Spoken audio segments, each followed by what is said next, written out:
wanted to give you a behind the scenes look at a special piece of content that is coming out today that I was able to be the filmmaker, kind of creative behind the thought process of what went into this, stylistically, what were some choices, and then also because I was the editor as well as the camera guy, a little bit about what went into my selection process, some of the thematics we were trying to get across, and just overall the mood and goals for this creative piece. First and foremost, I want to point out this was a really special piece for me. I have a heart for every single person on this earth. Had a lot of unknowns and wasn't really sure, how they were going to react to having a camera in their face or what was going to be captured. And so it was really a big unknown, but I really felt very comfortable with going with Sarah because she'd been going there for so many months, and I think probably even years, spending a lot of her time with the Creative Enterprises team. As far as a setup goes, when we're talking about cameras, because of that aspect of not really knowing what we're getting into, I really wanted to run a very minimal setup. I'm very conscientious when working with kids or even really people of all ages that aren't used to being in front of the camera to try to not make them feel like they're under a microscope or they're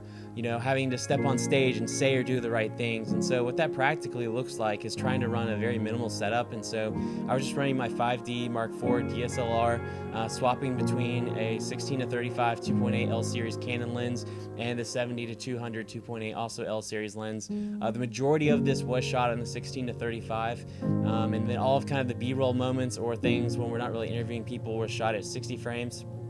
1080 because I really wasn't sure again where the piece was ultimately going to end up, simply because a lot of projects, there's a lot of pre-productions and conversations, but none of us really knew how the girls and women were going to react. And so it was just kind of this moment of let's capture a lot of different content. Let's not force them or make them feel like they have to do or say a certain thing, but let's just gather a wide variety of content and put things together in the post-editing production world. And so that was kind of the setup there. Ran it super minimally. Like I said, I actually shot all of this handheld the entire time because I didn't, again, want to have this big rig or even a Ronin S or a glide cam or something like that was a foreign object to them or made them feel uncomfortable in any way. And so that was a little bit of a challenge trying to keep things stable. One of the beautiful parts of being both a filmmaker that can hop behind the camera as well as a gifted editor is that in situations like this where I know the client very well, which is Raw Rebellious, and kind of some lower budget projects, is there's not really a huge opportunity to outsource or bring in a huge team. And so there are some pluses and minuses to that, but the real plus here is that one of the challenges of being a filmmaker or a content creator is a lot of these bigger projects is you may have the ability or the privilege to be able to be the one filming it, but then you're simply passing off your content, your memory card, to that brand, to that client, to the editor on your team or the brand's team. And you're really not able to, make those final selections of what makes it in the ultimate end deliverable piece of content and what doesn't. Now, certainly, regardless of if you're the editor or not, the client ultimately has the ultimate say. So it's not like you're being able to dictate 100%, but certainly on a project like this where it's a wide open content creation landscape where we're just capturing a ton of content and then saying let's put together the best piece of content after the fact, there are a lot of options there for you to look at, and it's great because you as the editor now already have an idea because you were the one filming, where are those special moments, where are those hallmark moments, where are those heartfelt moments, where are some things that didn't go as planned, where are some audio screw ups, where are some stabilization issues and things of that nature that you can avoid, which is one of the big challenges whenever you are not able to be the editor as well as the filmmaker, because I've ghost edited for a lot of different clients, bloggers, influencers, musicians, things of that nature, and you're simply getting 10 to 50 gigs of content that you have absolutely no clue what went on in the scene. So you're having to watch everything, and so you're not able to know kind of where those aha amazing moments, but also where those moments that didn't go so well or things were out of focus. And so that was a huge plus for this project.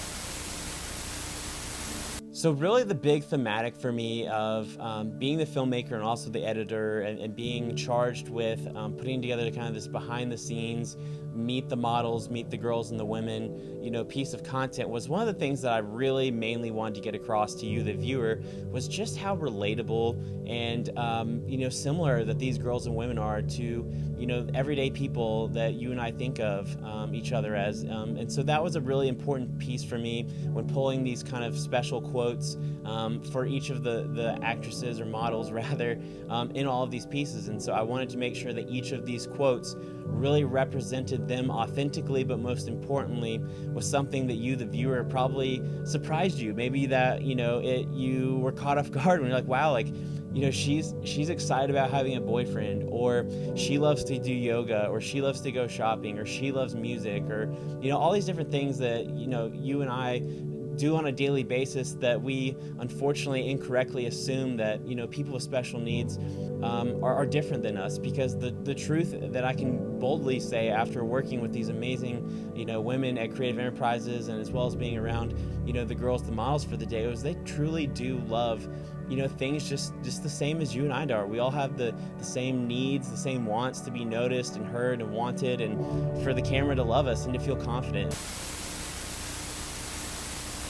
So when the edit starts out, you see a little bit of behind the scenes kind of content, B-roll, setting up this idea that it's kind of meet the models, that they are modeling. And so we're seeing the intro with a lot of, some at slow motion, some at full speed, 100%, little bits that are going along with the hits of the beat by this Chelsea Cutler song that just kind of sets the mood for what you're about to see. The one thing I want to talk about that maybe seems like a minor deal, but to me was really important as far as stylistically and thematically of getting something across to the viewer, was the first title card. So the first time when you see the meet the models behind the scenes, Raw Rebellious and Creative Enterprises, you'll see it's kind of like this multi-dimensional, I don't think it's rainbow, but a multicolored kind of paint backdrop that's kind of moving throughout the screen, and then you see the text really on screen for just a couple of seconds, and then we kind of go into the video. But for me, what I wanted to communicate there was really this sense of energy, the sense of creativity. I kind of thought about it like almost like a paint palette of, when you think about like a Bob Ross or someone that has like all these different,